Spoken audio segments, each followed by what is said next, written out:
again, and welcome to our fifth episode of Workforce Dynamics Africa. I am Basma Hawari, and today we're going to focus on how digitization has the power to transform the way people work. With us today is Zain Ali, lawyer turned entrepreneur. He founded the first global expansion management platform with Central Global. Welcome. Thank you, Basma. Great to be here. Zain, as a lawyer, you have a deep understanding of the complexity, cultural, and regulatory environments in the emerging markets. Why, in your view, is digitalization so important for Africa? So I think the world we live in, everything is fueled by technology now. And for Africa, it has a unique opportunity where it has 60% of the world's natural resources, I believe. It has one of the fastest growing young populations in the world. So there's a unique opportunity now to really become a superpower. Mhm. But for that to happen, it's impossible without digitalization. And I think technology is critical to all kinds of cross-border work. So if Africa wants to be able to work with companies worldwide, it becomes imperative to go on this journey of digitalization. And I think if you look at the infrastructure right now, it's really lacking across Africa. I think 37-ish% of Africans use the internet. In countries like South Africa, they have problems with load shedding. You have power cuts at scheduled times of the day. And I think for Africa to really compete and be able to, operate on a global level, this is one of the biggest priorities it needs to address. Yeah. And Africa has a reputation for complex regulation. Would you say that one of the main benefits of digital services you offer is making it complex things, for example, tax, immigration, legal, simple? Yeah, for sure. I think if you look at Africa, there are 54 countries. It's a massive continent, as you've already said, Basma. And when you have that many countries with different cultural nuances, laws, rules, regulations, often a lot of these aren't transparent and it's hard to understand what's going on. It is almost impossible for companies to be able to navigate that kind of complex regulatory landscape. Mm-hmm. So I think what we have built at Centura is a platform to provide anything a company needs in one place. So we're using technology ourselves to be able to help guide companies on all of their requirements. And I think that's quite synergistic with ADP as well, because you're offering global payroll solutions for Africa.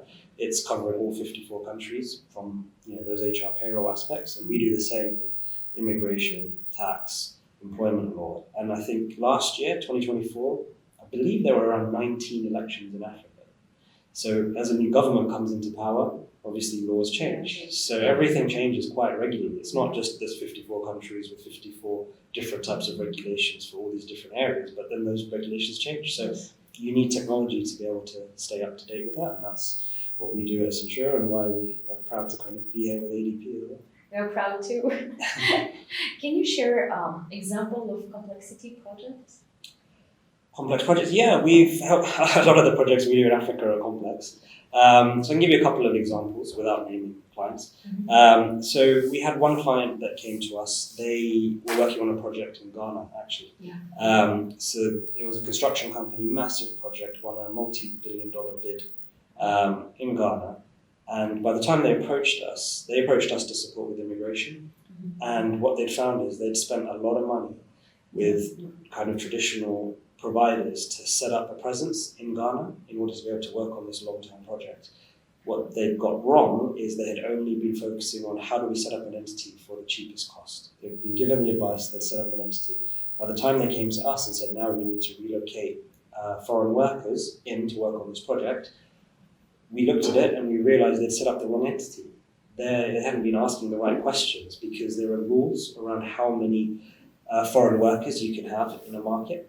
In Ghana, there's got to be a ratio of overseas expats versus local hires, and they've got it completely wrong. Whereas if you're using a digital system that allows you to access all the knowledge and information, you wouldn't make that mistake in the first place. So we had to undo those mistakes, which cost the client time, it cost them money, they nearly lost the project, but we were able to overcome that. So that was a very complex scenario where understanding the rules was very important.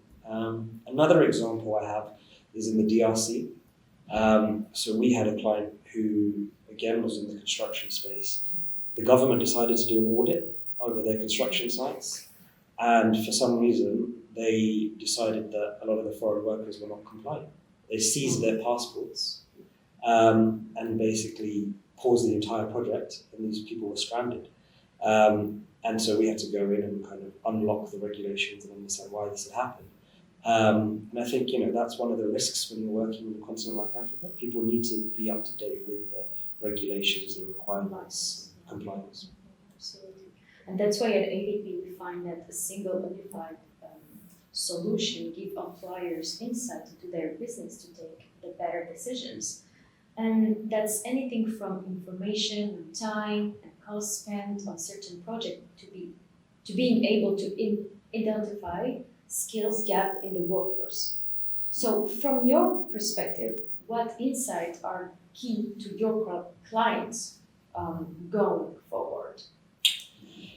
Key insights in the African market. So I think obviously data is important to make decisions. Mm-hmm. And when you're looking at a workforce, I'd say there's a few different key insights our clients look for. So one, I think cost. Cost is very important. So if you're hiring locally, HR is going to be looking at the costs and the impact of that. Yeah. If they are bringing people in, you need to be considering, how do we adjust the salary? How are we going to pay these people? What is the cost? What does that add onto the salary? Do we benchmark if they're moving from one location to another? Some companies, multinationals, when they are moving people to certain locations, they have something called a hardship allowance. So depending on the country you're going to, depending on how your lifestyle will change, you may have to pay these people more to kind of cover that. So there's a lot of considerations around cost. I think to your point that you made, Basma, around the skills analysis, skills gap. Well, what skills do we need? Who in our workforce can fill those gaps to undertake those roles? So there might need to be some upskilling, but you may not have time for that. So there are certain people with expertise you do have to send in, but then there are visa and immigration requirements, work permits that are required. So one of the things we're working on actually is allowing multinationals to have all of their workforce. Mm-hmm. You pick the region you want to send them into, let's just say Morocco or South Africa, why they're going.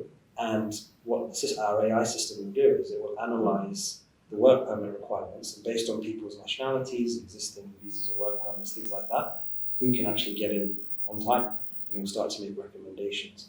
So these are the sorts of questions that HR need to be asking when considering their workforce. And do you have examples with some of your clients about work permits, for example? Yeah, plenty of examples. Can you share one? So we have quite, like I've already mentioned, a few clients in the construction space. We also work in energy and power. Mm-hmm. So we have one client that powers a lot of events globally, and they do a lot of projects in Africa. And for them, it's being able to get people in on time because these projects are for a short period, mm-hmm. and you have to move quick. And sometimes you have to deploy staff within a few weeks, but you can't always get a work permit in a few weeks. There are so many complications. So we've had to work with them where we've built a smart system where we can track all of the employees' kind of criteria that's needed to get a work permit, and then start to make the recommendations I mentioned earlier to help them get people in the country as quickly as possible. Thank you so much, Zain, for all this insight. It's been great talking to you, and hope we will see you soon. Thank you very much, Basma. I appreciate it. Yeah, it was a pleasure. So next we will be talking about women in the workplace in Africa, a subject that is really close to my heart. So stay tuned.